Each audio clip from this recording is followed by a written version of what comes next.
പ്രിയ സുഹൃത്തുക്കളെ, നമസ്കാരം. ഞാനിപ്പം വേളമാനൂരാണ്. രാജുവച്ചൻ്റെ വീട്ടിലോട്ടാണ് ഞാൻ പോകുന്നത് കേട്ടോ. ഇതാണ് രാജുവച്ചൻ്റെ വീട് കേട്ടോ. കഥവ് തുറന്നു കിടക്കുന്നു കേട്ടോ. അച്ഛനുണ്ടെന്നാണ് തോന്നുന്നത്. സുഖമില്ലാത്തൊരു അച്ഛനാണ്. ആ, അച്ഛൻ ഇവിടെ ഇരിപ്പുണ്ട്. ഈ അച്ഛനെ ആണ് രാജുവച്ചൻ. ഈ അച്ഛൻ്റെ സുഖമില്ലാത്തതാണ്. അച്ഛൻ്റെ ഭാര്യയുണ്ട് കേട്ടോ. ഭാര്യയ്ക്കും സുഖമില്ല. അച്ചോ, ഇന്ന് വല്ലതും കഴിച്ചോ അച്ചോ? ഇല്ല കഴിക്കാൻ ഇല്ലാത്തോണ്ടാണോ? ഇല്ല പെൻഷൻ കിട്ടുന്നില്ല അപ്പച്ചന്? പെൻഷൻ കിട്ടുന്നുണ്ട്. അത് എത്ര രൂപ കിട്ടും? എല്ലാ മാസവും കിട്ടുമോ അങ്ങനെ? എല്ലാ മാസവും തേച്ച് കിട്ടുന്നില്ല. മരുന്ന് മേടിക്കാനൊന്നും തികയില്ല അല്ലേ? കഷ്ടത്തിലാണ്, പൈസയൊന്നുമില്ല,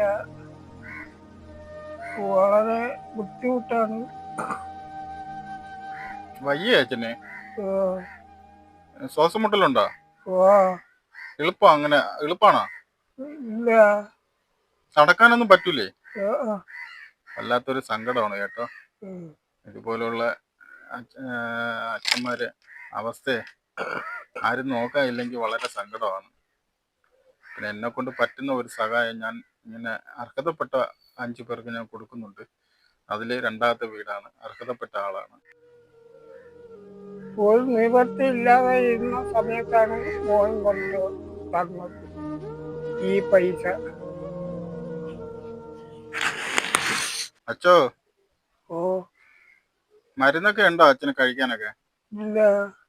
അപ്പൊ ഈ തന്ന പൈസക്കേ മരുന്ന് മേടിക്കണം കേട്ടോ. ഓ.